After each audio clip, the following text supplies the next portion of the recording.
When you realize that the Bible had over 40 different authors who wrote during a period of over 1,500 years, and very few even knew each other, maybe you've wondered, how could those 66 books in this Bible ever be a unified single message from the beginning to the end? I wondered that very same thing. So I made a decision one day, and I took out my Bible and I copied Genesis chapters 1, 2, and 3, the first 3 chapters in the Bible, and then I went to the end of the New Testament and I Xeroxed Revelation 20, 21, and 22, and I taped them into a long sheet. So I had Genesis 1, 2, and 3 and Revelation 20 through 22, and I laid them next to each other on my dining room table with this question.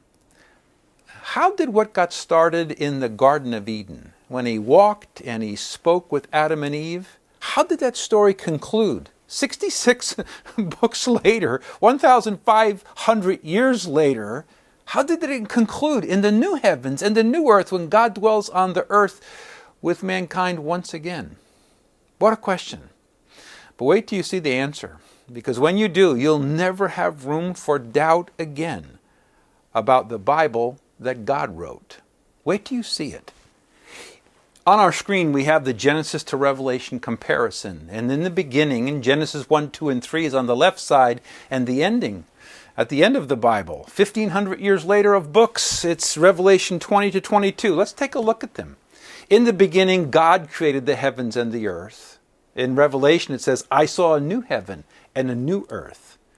The darkness he called night, but Revelation says there'll be no night there at the end. God made 2 great lights, the sun and the moon, but the city, that's New Jerusalem, has no need of the sun or the moon. In the day you eat thereof, you shall surely die. But look at the end of the story. And there shall be no more death, neither sorrow. Satan appears as the deceiver of mankind, and Satan disappears forever. Shown a garden into which defilement entered, but shown a city, just quoting Revelation, word for word here, there shall in no wise enter into it anything that defiles. The walk of God with man is interrupted, but the walk of God with man is resumed, and it has no end. In Genesis, it says the initial triumph of the serpent, but the ultimate triumph of the Lamb over the serpent happens in Revelation. Genesis, I will greatly multiply your pain. Listen to the heart of God here. Neither shall there be pain anymore.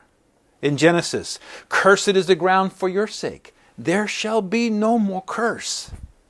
Man's dominion is broken in the fall of the first man, Adam, but man's dominion is restored in the rule of the new man, Christ. Just think about this next one. The first paradise is closed, but at the end, that same big idea, the new paradise is opened. Access to the tree of life is disinherited in Adam, but access to the tree of life is reinstated in Christ. Wait till you read Revelation. And the end of it is, they were driven from God's presence, and in the book of Revelation, they shall see his face forever.